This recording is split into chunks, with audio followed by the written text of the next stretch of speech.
curso do Saber Direito desta semana é de Direito Tributário. Você vai conhecer os conceitos e modalidades da substituição tributária, a legislação e funcionamento de impostos como ICMS, IPI e ITBI. E ainda a inteligência artificial utilizada na fiscalização. As aulas são com a professora Letícia Túlio. Olá, bem-vindo à nossa quarta aula do Saber Direito. Essa semana estamos tratando de direito tributário. Estamos versando sobre o tema da responsabilidade tributária por substituição. Já falamos sobre os conceitos gerais, falamos também sobre as retenções na fonte nas contratações de serviço, fizemos aulas sobre ICMS por substituição tributária e toda a polêmica que esse imposto acaba gerando. E hoje nós vamos falar de outros tributos que também se sujeitam à sistemática de substituição tributária. O nosso primeiro tributo escolhido é o imposto sobre os produtos industrializados, que é o IPI. A legislação constitucional do Imposto sobre Produtos Industrializados, o IPI, tem previsão no artigo 153, parágrafo 3º, inciso 2, da Constituição Federal de 88. O IPI, ele é um imposto extrafiscal. O que significa ser extrafiscal? É um imposto que tem outra função fora a arrecadação. Ele também regula a balança comercial brasileira. Por exemplo, quando nós temos a necessidade de incentivar a produção de um determinado tipo de produto, nós baixamos a alíquota do IPI, reduzimos, colocamos a alíquota zero. O governo, na verdade, vai acabar elegendo setores, os segmentos que precisam desse incentivo e acabam trabalhando com um aumento e redução de alíquota sempre que temos a necessidade. Também, quando queremos aí desestimular a importação de determinado produto por questões internas, podemos trabalhar com o imposto de importação, que também é extrafiscal, como o IPI, e com o próprio IPI também, se fosse o caso. Mas como o IPI ele tem duplo fato gerador, que é na importação e também na circulação interna, acaba que a alíquota não muda por força da NCM do produto. Então, o imposto mais utilizado no caso das importações para fins de regulação seria o próprio Imposto de Importação, ou II, como nós costumamos denominá-lo. A lei matriz do IPI, que é a Legislação Federal de Regência, é a Lei 4.502 do ano de 64. Nossa, Letícia, 64? Sim, a nossa legislação tributária ela tem muito essa característica. Nós temos muita legislação dos anos 60 ainda em vigor. Obviamente que a legislação tributária ela é atualizada. Então, todo estudante de direito que está trabalhando aqui com a parte tributária tem que ter muito cuidado na hora de selecionar essas legislações para fins de consulta. Pegar sempre o Código Tributário atualizado, pegar sempre as legislações infraconstitucionais também atualizadas, como, por exemplo, as leis de regência, os próprios regulamentos. Aqui para o IPI nós temos o RIP, que nós chamamos, que é o regulamento que vai versar sobre a incidência e as regras básicas do IPI.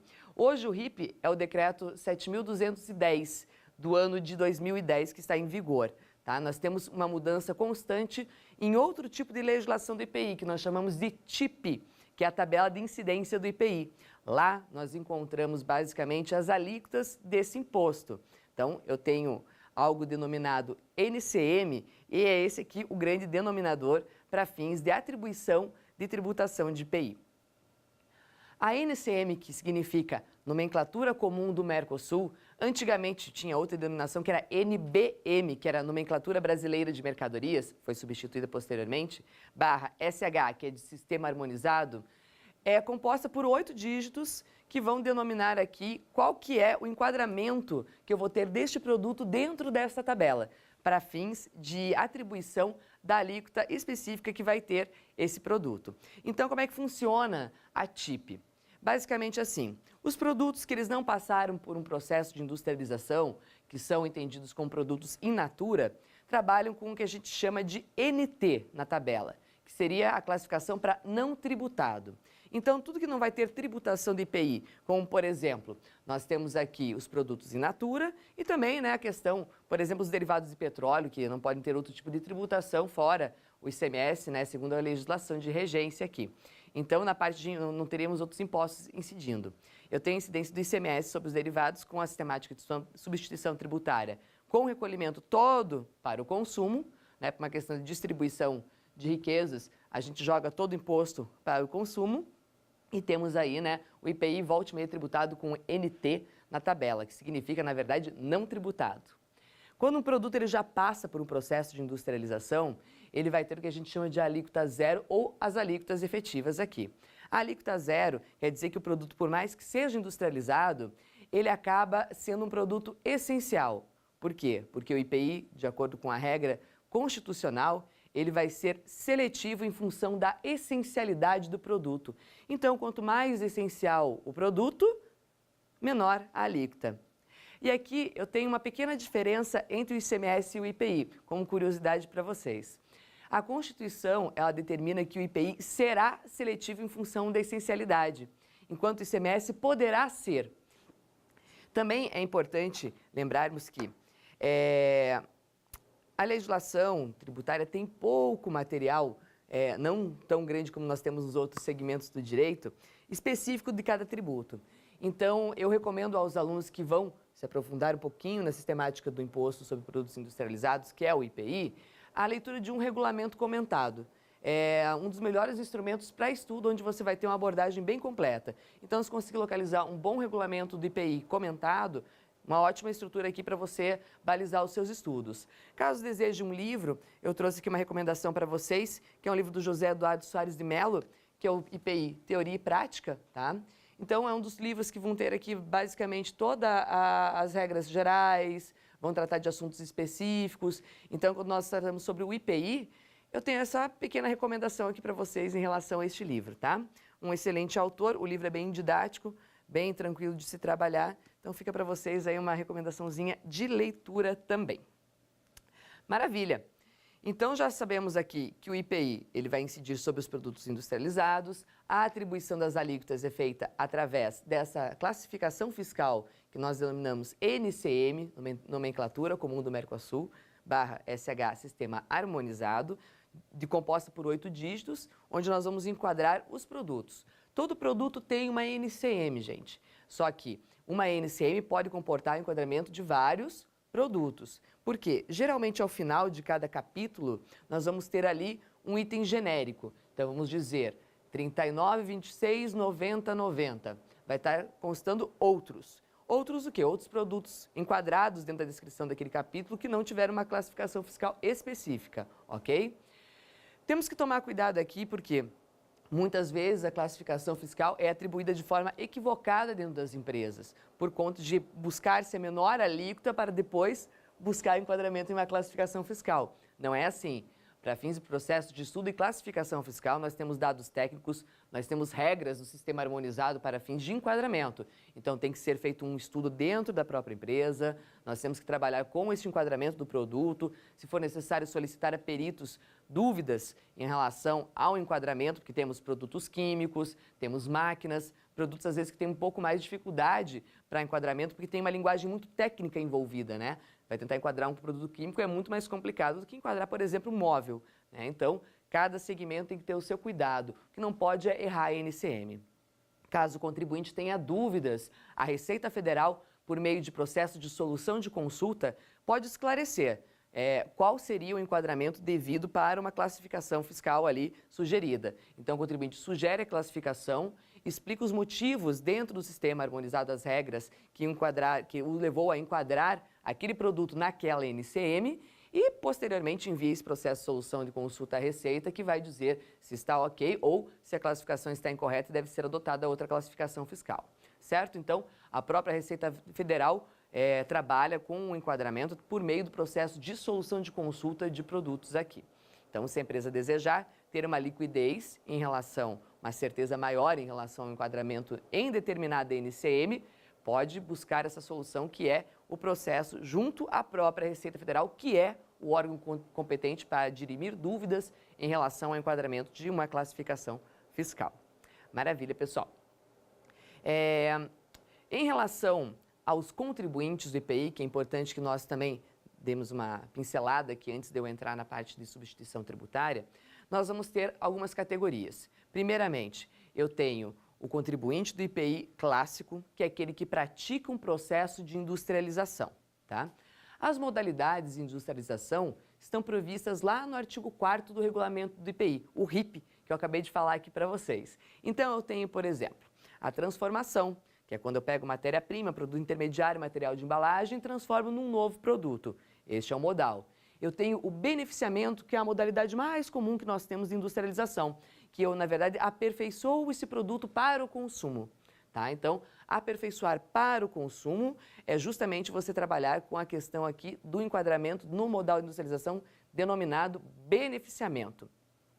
Eu tenho o acondicionamento e o reacondicionamento, que vão trabalhar com regras específicas aqui para a parte de embalagem. Pode ser consultado também o artigo 6º do regulamento do IPI em relação às características da embalagem que vão denominar se vai ser processo de industrialização ou não. Por exemplo, o regulamento, ele, na verdade, explica o que é uma embalagem para transporte. A embalagem para transporte é uma embalagem que não caracteriza o processo de industrialização, mas tem que seguir estritamente as regras que estão dentro do próprio regulamento do IPI. Temos também o processo de recondicionamento, que trabalha muito, por exemplo, com a parte de partes e peças, né? Eu posso fazer uma desmontagem, que não é processo industrial. Desmontar não é processo industrial. Posso retirar, por exemplo, uma peça e recondicioná-la. Se eu recondiciono essa peça e coloco ela novamente disponível para revenda ou para aplicação em um processo industrial, eu estou trabalhando com um novo fato gerador do IPI também.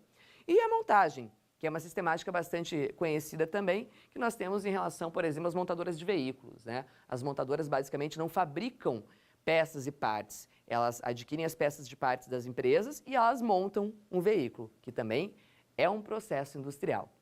Os principais básicos aqui seriam esses aqui. Então, eu tenho esses fatos geradores. Toda vez que uma empresa pratica esses fatos geradores, eu estou diante do que eu chamo de fato gerador do IPI, onde eu vou ter a incidência do tributo na sequência. Tá? Eu me torno um contribuinte desse imposto. Eu tenho também no artigo 9º, que é um artigo perigosíssimo quando eu falo de enquadramento do IPI, tá? É um artigo que vai estar trabalhando aqui com as hipóteses de equiparação. Quem são esses equiparados a estabelecimentos industriais? São aqueles que basicamente não vão trabalhar com uma industrialização, mas as atividades que eles praticam também são determinadas como fatos geradores. Tá? Sendo fato gerador aqui do IPI, eu vou ter que destacar esse imposto na saída. Querem alguns exemplos? Vou dar 2 principais aqui para vocês. Na verdade, vou dar 3. O primeiro, a importação. Quando eu trabalho com a importação de produtos, eu tenho basicamente uma entrada, que eu tenho a incidência do IPI, ingressou esse produto no estabelecimento importador, eu vou ter o crédito, eu vou ter a saída dele com o débito.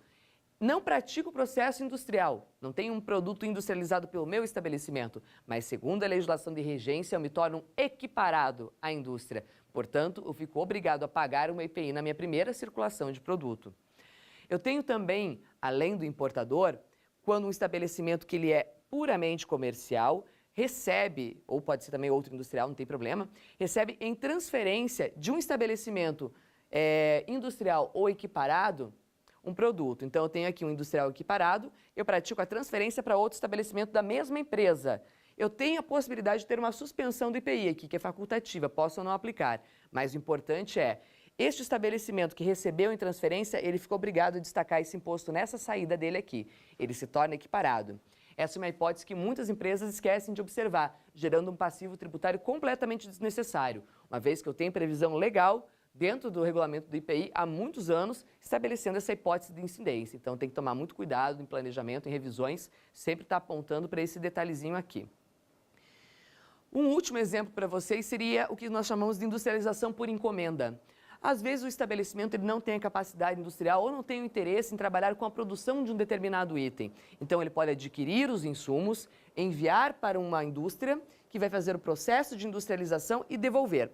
Tem todo um procedimento em relação aos documentos emitidos para essa operação. Tem inclusive suspensão de tributos aqui no momento da remessa e do retorno, a depender das condições, sempre observando, porque a suspensão ela tem vários requisitos. Uma vez que eu gere algo que desenquadre a possibilidade de aplicar essa suspensão, eu tenho que tributar, tenho que oferecer a tributação para essa operação ou encerrar essa fase e acabar tributando de alguma forma. Tá? Depende de cada regulamento de ICMS e da legislação específica aqui que vai versar sobre essa operação com o IPI.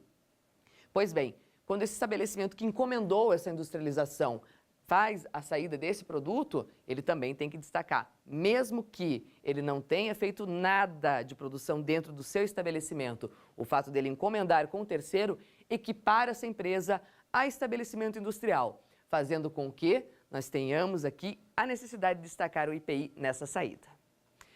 Feitas as considerações em relação ao nosso tributo, vamos então falar um pouquinho sobre a substituição tributária do IPI, que é bastante curiosa. A ST do IPI, na verdade, ela é facultativa. Raríssimo, né? A gente percebeu esse tipo de situação. Então, é uma substituição que o próprio contribuinte solicita à Receita Federal por meio de formulário próprio para se enquadrar aqui na condição de substituto tributário. O importante aqui é solicitada pelo contribuinte, geralmente trabalha com uma suspensão em parte da cadeia. Por exemplo, eu, indústria A, vou solicitar aqui a condição de substituto tributário para adquirir insumos da indústria B com uma suspensão. E passo eu a ser responsável por todo o IPI dessa cadeia na condição de substituto tributário. Mas veja, eu tenho que solicitar à Receita Federal, vai ser deferido depois o meu pedido, e eu tenho que observar todos os requisitos, inclusive de regularidade fiscal, que é muito comum sempre que eu vou solicitar algum tipo de regime especial, junto a qualquer dos órgãos aqui, estadual, municipal e federal. Então tem que sempre observar a regularidade fiscal para que eu consiga ter essas vantagens que alguns regimes podem me dar. Então, para fins de IPI, ela vai ser aqui facultativa, ou seja, o próprio contribuinte vai buscar junto à Receita Federal. Por não ser obrigatória, o mote aqui é simplificar a obrigação. Estão percebendo que é muito diferente das outras substituições que nós tratamos até agora? Então, a do IPI, além de ser voluntária, não ser obrigatória, naturalmente já tem o mote de simplificar toda a operação. E, obviamente, será concedida pela Receita Federal, uma vez que haja oportunidade conveniente, seja, na verdade, conveniente a Receita trabalhar com esse deslocamento de competência para fins, de todos aqueles requisitos que nós já vimos. Facilitar a arrecadação, auxiliar aqui no recolhimento dos tributos, fazer com que nós tenhamos uma diminuição aqui da parte de sonegação por parte dos contribuintes. Então, todos esses requisitos para a concessão ou para a aplicação da substituição tributária que nós já vimos ao longo das nossas aulas durante essa semana. Maravilha. É só importante ressaltar que esse regime de substituição tributária, ele não pode ser aplicado de forma alguma no desembaraço aduaneiro. Lembra que eu falei para vocês aqui em relação aos contribuintes? Maravilha. Então, tem os equiparados também. O importador, ele é um estabelecimento equiparado. Ele é contribuinte do IPI equiparado. Não pratica o fato gerador, mas a legislação o equiparou e o obriga a pagar esse imposto. Então, quando ele traz a produto do exterior e ele paga esse IPI, eu não posso ter substituição tributária desse IPI praticado aqui no desembaraço aduaneiro. Só um detalhe que é importante aqui, que é uma exceção dentro da própria legislação do imposto. Ok? Então, nesse momento, como nós encerramos aqui essa primeira parte do IPI, vamos testar os conhecimentos dos alunos pelo nosso quiz.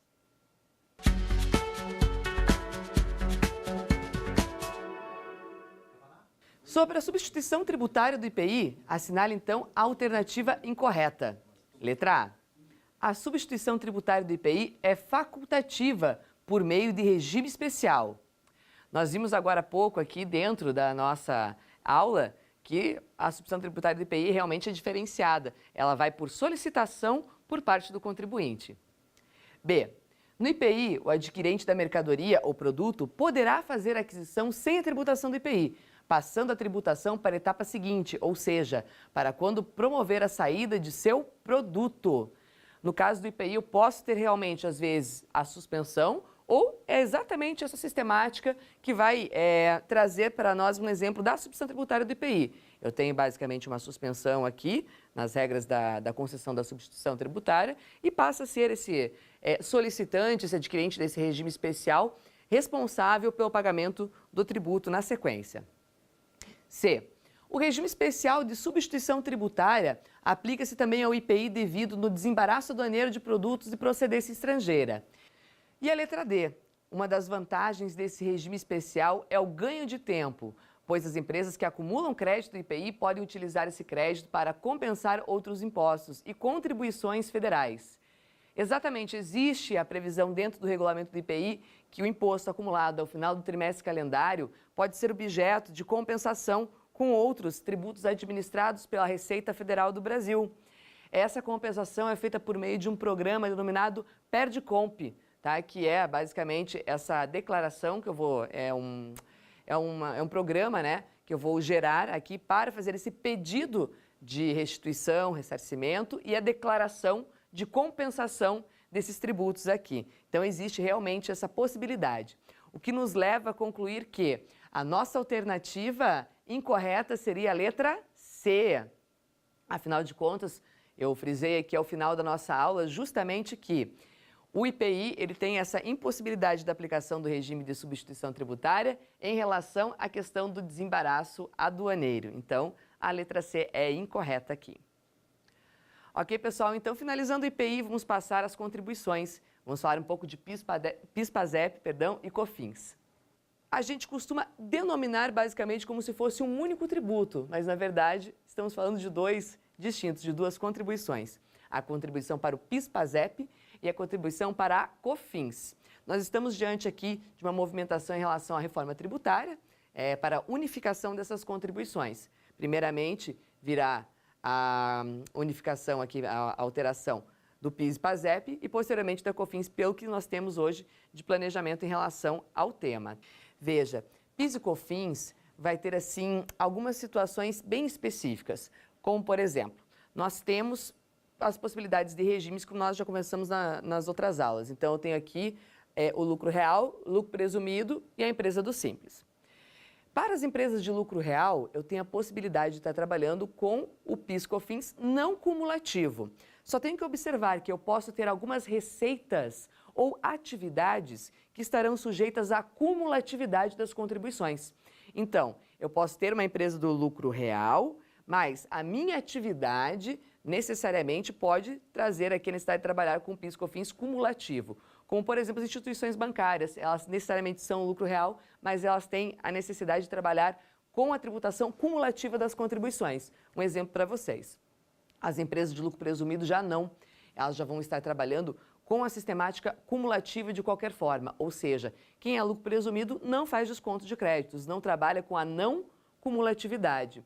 E as empresas do Simples vão apurar o PIS e a COFINS diretamente lá no seu PGDAS, conforme as regras do Simples Nacional. Sempre a empresa do Simples segue a regra do Simples aqui, tirando algumas exceções. As três empresas, dependendo da situação que nós vamos ter aqui, terão, né, a depender do segmento que elas trabalham, a possibilidade de trabalhar com a legislação monofásica, que é impositiva. Então, a depender do segmento, por exemplo, autopeças, cosméticos, nós vamos ter aqui máquinas, né, máquinas agrícolas, nós temos também essa possibilidade de estar trabalhando com essa tributação monofásica conforme a legislação. Já já eu vou explicar para vocês o que significa essa tributação monofásica do PIS e da COFINS. É importante ressaltar que essas contribuições têm uma pequena diferença em relação aos nossos tributos não cumulativos. Primeiramente, quando eu trabalho com a não cumulatividade das contribuições, eu vou ter a possibilidade de desconto de crédito. Tá? Então, eu vou levantar os meus créditos, vou verificar quais são os meus débitos e vou fazer o confronto. Quando eu trabalho com ICMS e IPI, que também são não cumulativos, eu vou falar de imposto versus imposto. Como é que funciona? Eu basicamente vou importar aquele imposto destacado naquela nota fiscal de aquisição, vou importar os débitos que estão tributados também aqui na minha nota de saída e vou fazer esse confronto. Eu tenho a possibilidade de outros créditos e outros débitos que são escriturados naquilo que denominamos de EFD hoje. Antes era nos livros de registro, né? Eu tinha o livro de apuração do ICMS, o livro de apuração do IPI. Hoje nós temos as escriturações fiscais digitais, EFD. Então eu tenho a EFD para o ICMS e o IPI, que é uma escrituração. Pois bem, nessa aqui eu posso ter códigos de ajuste que vão me dar outros créditos, outros débitos, a depender do que eu estou trabalhando aqui dentro da minha atividade para esses dois impostos. Quando eu falo de PIS e COFINS, eu estou falando de outro tipo de não cumulatividade. Não é um imposto versus o imposto. Eu estou falando de base contra base. Tá? Então, é uma não cumulatividade um pouquinho diferente. Eu levanto aqui todos os meus créditos, monto a minha base de cálculo, aonde eu vou aplicar, regra geral, as minhas alíquotas base, que é 1,65 para PIS/PASEP e 7,6 para COFINS, tá? E aqui, mesma coisa, tem a minha saída, né, onde vou ter aqui as minhas bases de débito, tudo que vai gerar débito do imposto, e onde eu vou aplicar também as minhas alíquotas, 1,65 e 7,6, regra geral. Lembrando que alguns segmentos vão trabalhar com alíquotas diferenciadas. Justamente isso é o que nós falamos em relação à tributação monofásica. Ela vai trazer essas alíquotas diferenciadas aqui, tanto para o PIS/PASEP quanto para a COFINS. Tá? Então, alíquotas monofásicas geralmente são alíquotas maiores do que essas duas básicas que nós trabalhamos aqui nesse primeiro momento. Lembramos também que temos outro tipo de regra para o PIS e COFINS importação. Tá? Então, PIS, COFINS importação vai estar sujeito a outra legislação federal. É muito importante que se separe esses dois fatos, por quê? Nós tivemos aqui, inclusive, num momento de alteração das alíquotas de importação, uma dúvida muito grande em relação ao valor do crédito, porque a instrução normativa da Receita Federal não foi atualizada, gerando muita confusão para os operadores que estavam lá trabalhando com aquela legislação e também para, né, os demais profissionais de área, de contabilidade, os operadores de legislações fiscais e tudo mais. Por isso que é muito importante, e eu insisto tanto com os alunos, de ter o conhecimento de hierarquia de norma, né, de ter esse conhecimento da própria letra da lei, porque não é por meio de uma instrução normativa que vai trazer uma regra que às vezes não é atualizada a tempo, que eu tenho que perder um crédito que está previsto em lei, né? Então, eu tenho que respeitar sempre essa hierarquia de normas aqui, inclusive quando eu estou falando da própria apuração, né, das contribuições. Então, PIS, PASEP e COFINS importação é outra legislação, eu tenho outras alíquotas básicas, eu vou seguir na operação de importação.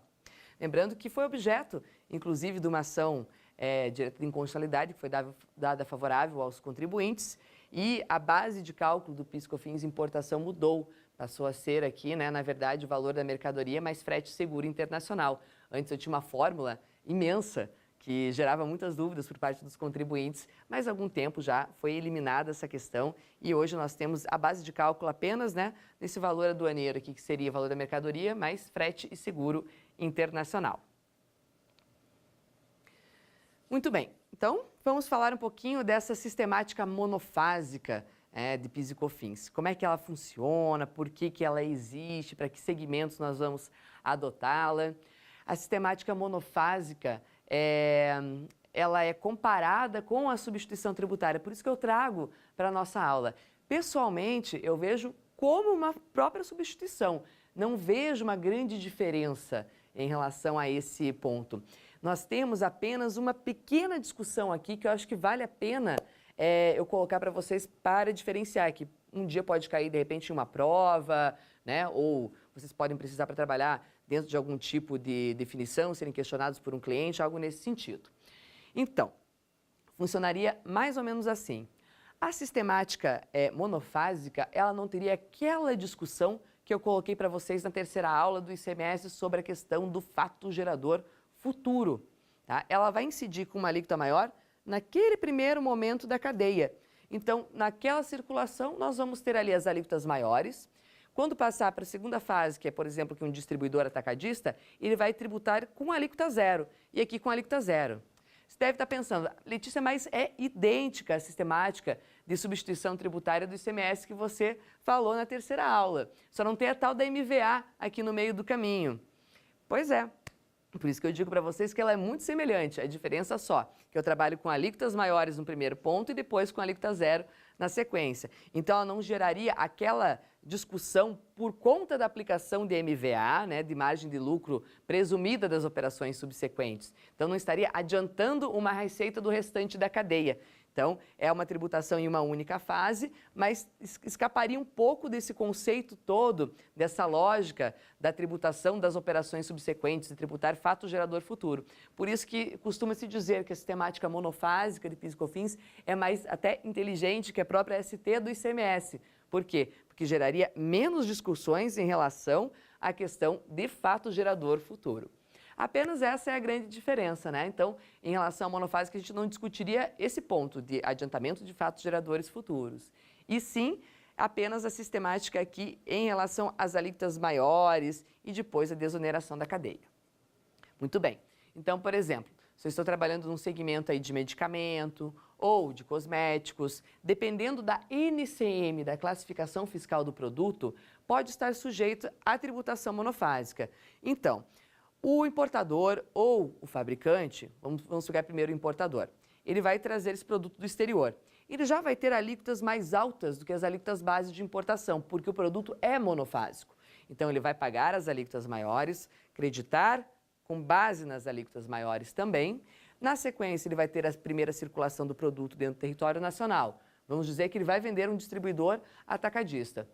Vendendo a esse distribuidor atacadista, a legislação de PIS e COFINS trará a necessidade dele trabalhar com essas alíquotas majoradas, são maiores que as alíquotas base. Então, ele vai destacar aqui essa alíquota maior e, na sequência, esse distribuidor, quando fizer a saída, vai destacar a alíquota zero e, na sequência, o varejista também vai trabalhar com a alíquota zero, se forem aí, né, sujeitos à tributação não cumulativa. Veja, quem trabalha com a cumulativa e o Simples Nacional também ficam obrigados a observar a sistemática monofásica. Então, se eu for um importador do Simples, eu tenho aqui, né, uma análise bem interessante para fazer. Veja, eu trago a mercadoria do exterior, eu pago esse tributo majorado e por eu ser simples, ou quando eu sou do regime cumulativo, eu não tenho direito a aproveitamento de crédito. Então, toda essa alíquota mais alta que eu pago aqui, ela vira custo, tá? Na sequência, fazendo a venda, eu vou segregar essa receita das minhas receitas normais, tanto a cumulativa quanto a do simples, nos dois regimes. Isso fará com que, neste ponto, eu tenha aqui nesse momento a necessidade de tributar as alíquotas mais altas fora do meu regime.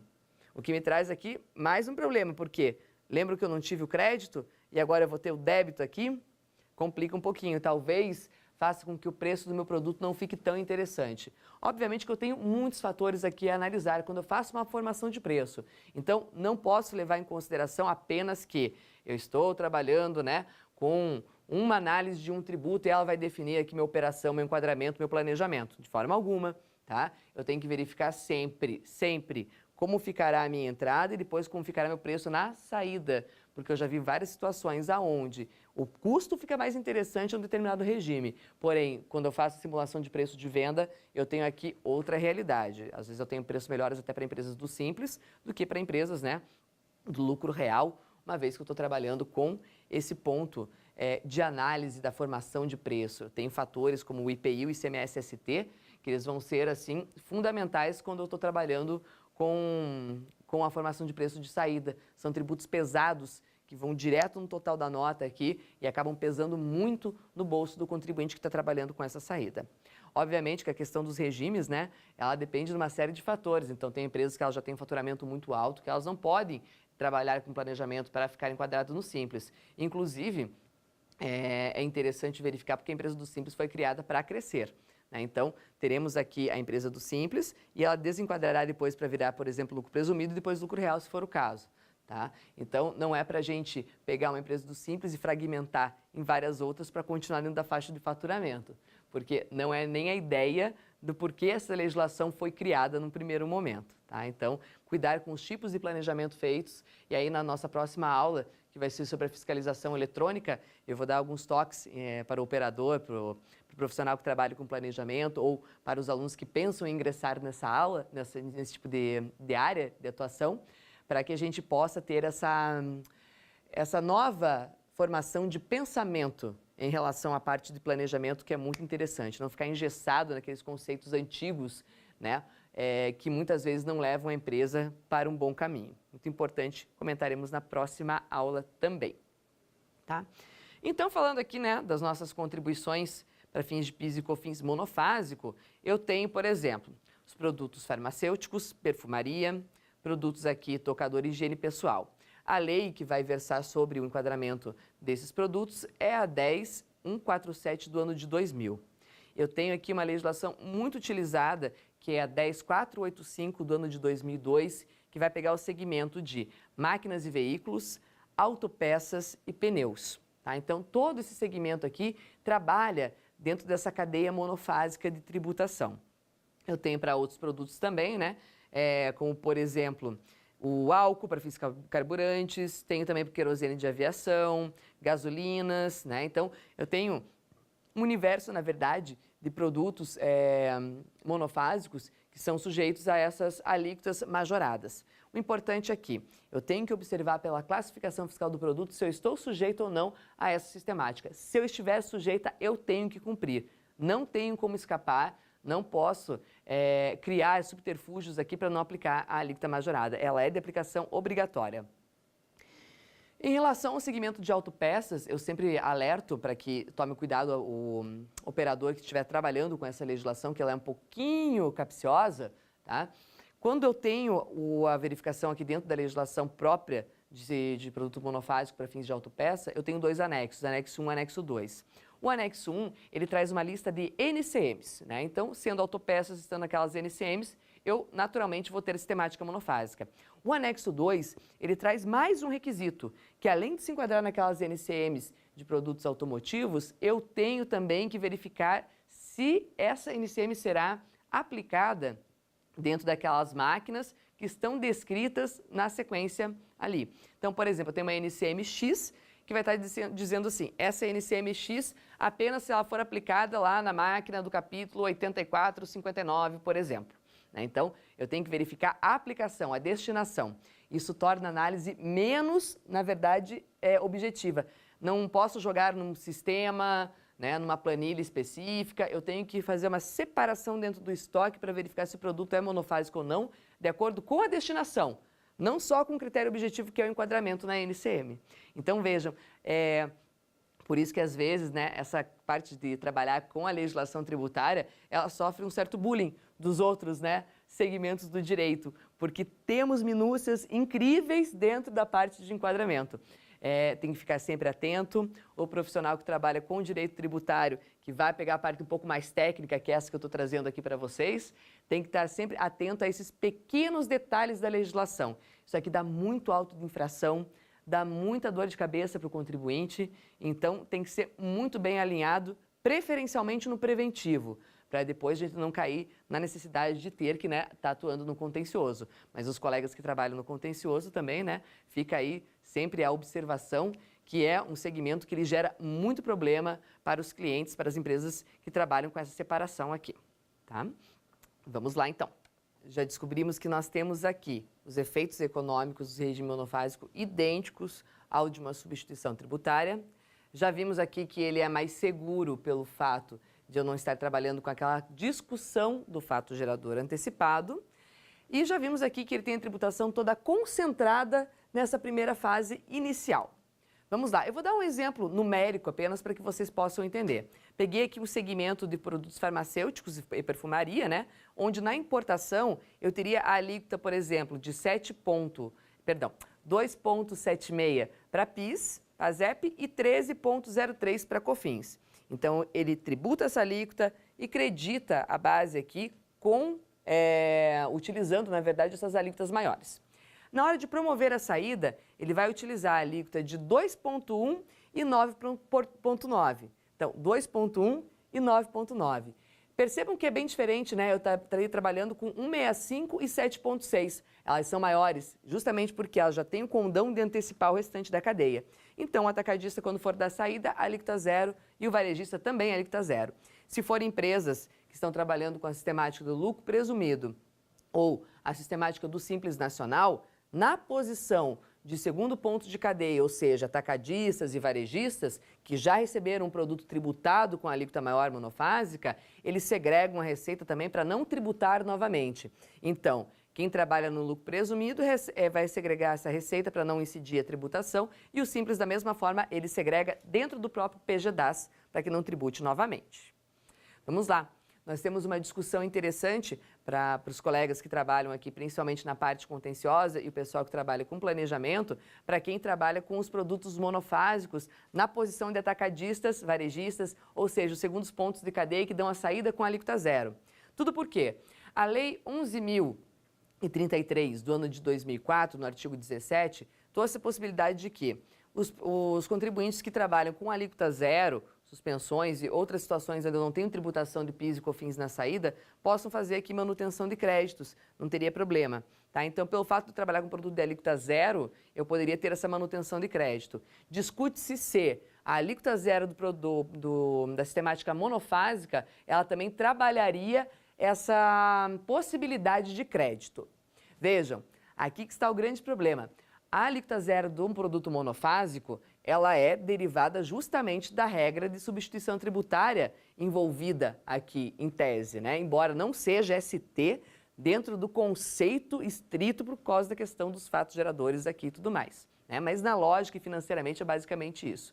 Então eu tenho a lógica da instituição da tributação dessa forma, que é uma coisa, e eu vou ter também num segundo momento a discussão justamente porque eu trato de uma alíquota zero. Aí nós temos um campo de discussão gigantesco, porque temos a lógica da sistemática versus a questão de existir efetivamente uma alíquota zero e a legislação versar sobre a alíquota zero e aí daria direito a crédito, né, para esses contribuintes que teriam essas saídas sem tributação.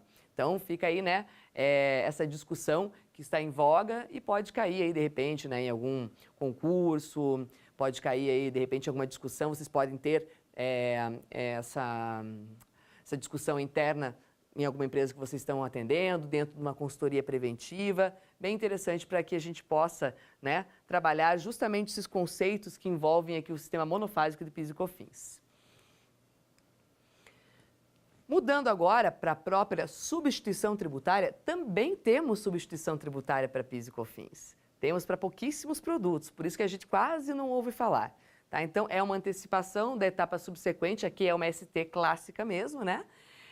Que eu vou trabalhar basicamente com motocicletas, semeadores, cigarros e operações internas, né? Na verdade, envolvendo a Zona Franca de Manaus. Apenas para esses pontos aqui. Então, substituição tributária propriamente dita de PIS e COFINS, motocicletas, semeadores, cigarros e operações internas na Zona Franca de Manaus, de acordo com a legislação.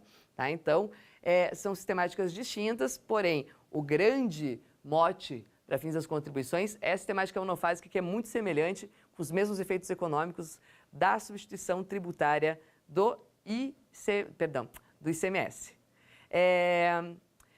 Vamos dar um exemplo para vocês, então, de ST de PIS e COFINS. Nós temos os cigarros, né, que vão trabalhar com regime cumulativo. A substituição tributária ela fica delegada diretamente aos fabricantes e importadores, tá?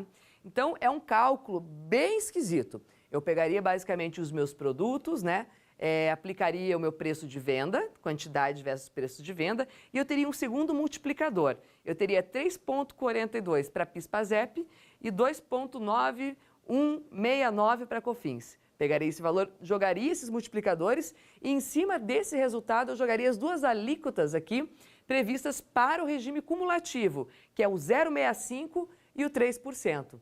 Complicadinho o cálculo, né? Então, a nossa MVA nesse segmento aqui seria basicamente esses multiplicadores que foram informados aqui dentro da legislação. Então, eu antecipo uma parte também e aí o restante da sistemática fica sujeito a uma desoneração, justamente por, né, eu estar trabalhando com esse acréscimo na primeira fase de circulação. Interessante, né? Porque vocês podem observar que os produtos que eles são vendidos muito a retalho para consumidor final, inclusive até para fins das contribuições, nós vamos ter essa sistemática aqui. Então, são critérios estabelecidos pelo legislador para acompanhamento desses produtos. Vamos lá, então, para o nosso segundo quiz dessa aula.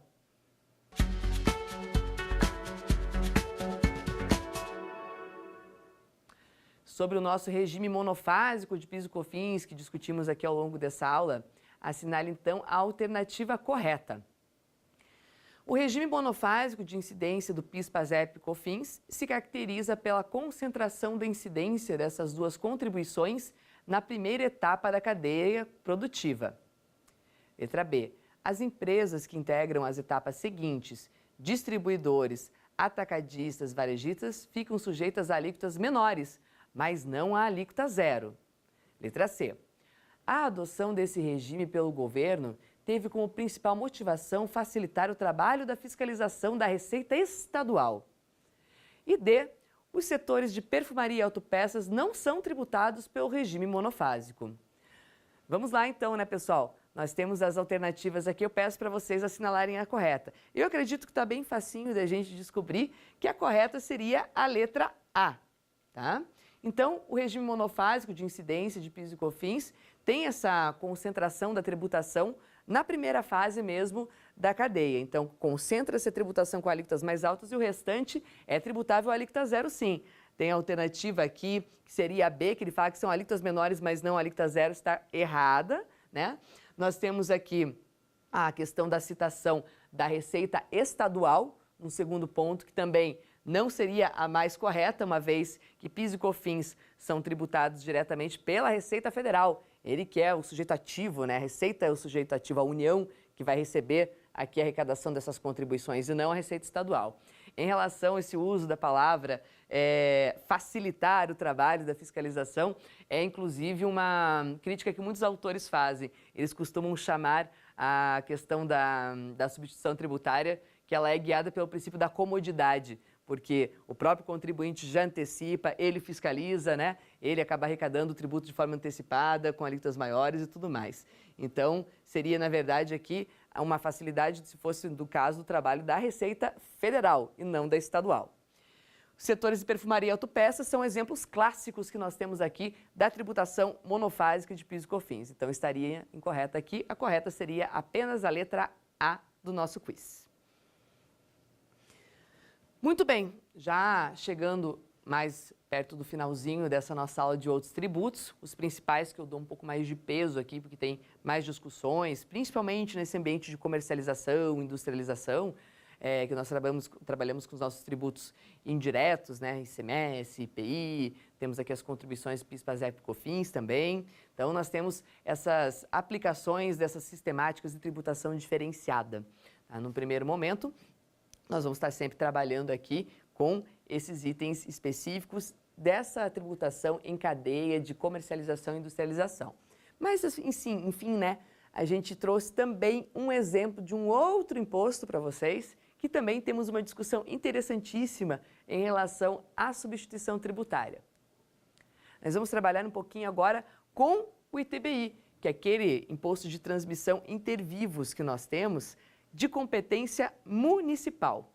Então, a previsão constitucional do ITBI está no artigo 156, que é o que fala dos tributos municipais, já vimos com o ISS ele também, inciso 2 da nossa Constituição Federal de 88. Vamos trabalhar aqui, né, com um dos fatos geradores do ITBI, que seria a transmissão intervivos por ato oneroso de bens imóveis, tá?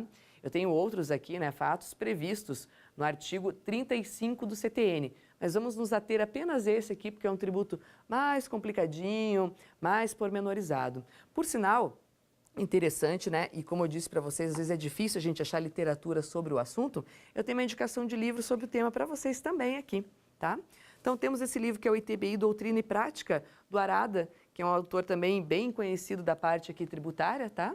Então, o ITBI é um livro que ele vai colocar todos os conceitos, vai estar trabalhando aqui com as discussões jurídicas. Na verdade, esse autor ele tem livros bem interessantes também na parte de ISS, tá? Então, muito boa a leitura, a recomendação. E como eu disse, é difícil a gente achar, então, se a gente acha que uma obra interessante, fica sempre bom aqui recomendar aos alunos, porque principalmente quem se interessa em concursos na parte municipal vai ter que enfrentar aqui, né, esse amigo, esse tributo diferenciado, né, esse imposto de competência municipal que é o ITBI. Então, vai trabalhar um pouquinho aqui com a parte de direitos reais, né, puxar lá da memória, da faculdade, puxar ali, né, dentro da parte de concurso, prestar bastante atenção que os direitos reais têm uma influência tremenda aqui para a gente determinar os fatos geradores. E é bom ter conhecimento também para que a gente possa, né, entender as discussões envolvidas nessa parte. Vocês vão ver que eu vou ter que fazer um linkzinho direto aqui com o nosso Código Civil, para poder explicar para vocês a discussão tributária envolvida junto ao nosso ITBI, tá? Então vamos lá. Nós temos, né, um exemplo de fato gerador que seria a compra, venda, permuta, cessão de direitos decorrentes de compromissos de compra e venda, tá? São exemplos de fatos geradores do ITBI, tá?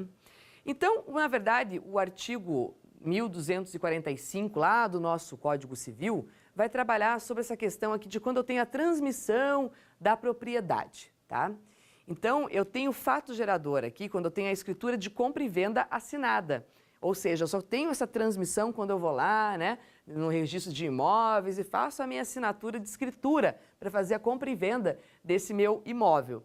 Então, aí eu vou ter o fato gerador. Aí eu teria incidência, então, do ITBI, que eu tenho, neste momento, a transmissão inter vivos dessa propriedade imobiliária, tá? Então, se eu tenho um compromisso de compra e venda, eu não tenho naturalmente um fato gerador, porque eu não tenho ainda a transferência da propriedade, tá? Então, seriam essas legislações municipais que elegem a arrecadação do ITBI já no compromisso de compra e venda, na assinatura do compromisso de compra e venda, inconstitucionais ou elas seriam legítimas? Essa é a grande pergunta que fica para vocês pensarem aí. Tá? Então, se eu tenho um fato gerador na transmissão que se dá com a assinatura dessa escritura pública aqui, né, que eu vou ter que fazer a escritura que eu tenho que fazer lá no registro de imóveis, eu teria, neste momento, o fato gerador previsto aqui em legislação. Poderia, então, a lei municipal adiantar esse fato gerador para o momento da assinatura oficial do compromisso de compra e venda do imóvel? Não nos parece que estamos falando de algo muito semelhante ao que nós tratamos aqui ao longo das nossas aulas, que seria basicamente uma substituição tributária? Eu estaria passando, antecipando um fato gerador futuro. E aí nós temos algumas observações em relação à jurisprudência. Tínhamos muita jurisprudência dizendo que eu não poderia ter essa tributação nesse meu compromisso de compra e venda. Pois bem, nós temos aqui uma citação de um outro dispositivo bem interessante, que é a suspensão de segurança 5008 do ano de 2015. Tá? O julgamento aqui, né, na verdade, foi uma decisão impetrada contra o nosso município de Salvador. Tá? Então, eu tinha aqui o momento de pagamento antecipado do tributo, assinatura da promessa de compra e venda. Foi dada aqui, na verdade, a possibilidade, conforme o voto do ministro responsável pelo julgamento aqui, né? Ele foi o Ricardo Lewandowski, inclusive, né, que deu aqui a possibilidade, o ministro Ricardo Lewandowski, que acabou trazendo essa situação de restituição de tributo imediata, fazendo esse link com a possibilidade de trabalhar com a substituição tributária. Então, foi dada validade à legislação de Salvador. Por quê? Porque seria uma modalidade de substituição tributária, sendo aceita a incidência do ITBI nesse compromisso de compra e venda. Tá? Para fechar, então, vamos ao nosso último quiz, tratando da parte de ITBI.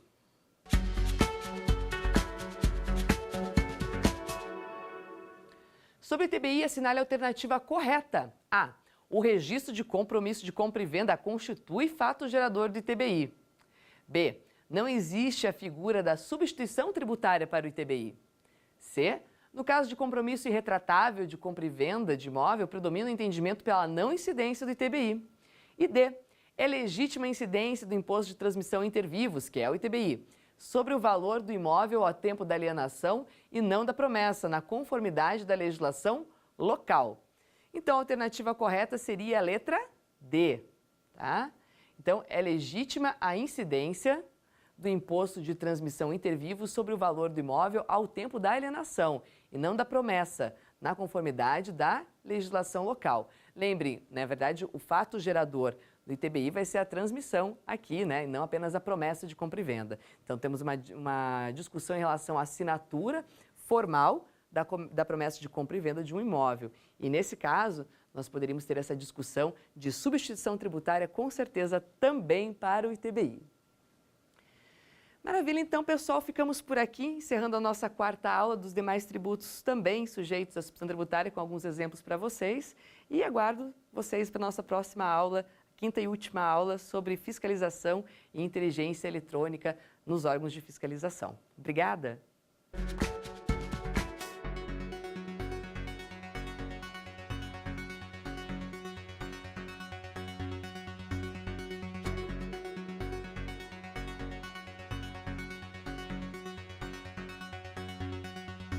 Gostou das aulas? Você pode dar sugestões de temas que quer aprender no Saber Direito. Escreva pra gente, o nosso e-mail é saberdireito@stf.jus.br ou entre em contato pelo nosso WhatsApp. O número é este que aparece na tela. Você também pode estudar pela internet. É só acessar tvjustiça.jus.br e ainda reveja as nossas aulas no canal do YouTube. TV Justiça Oficial.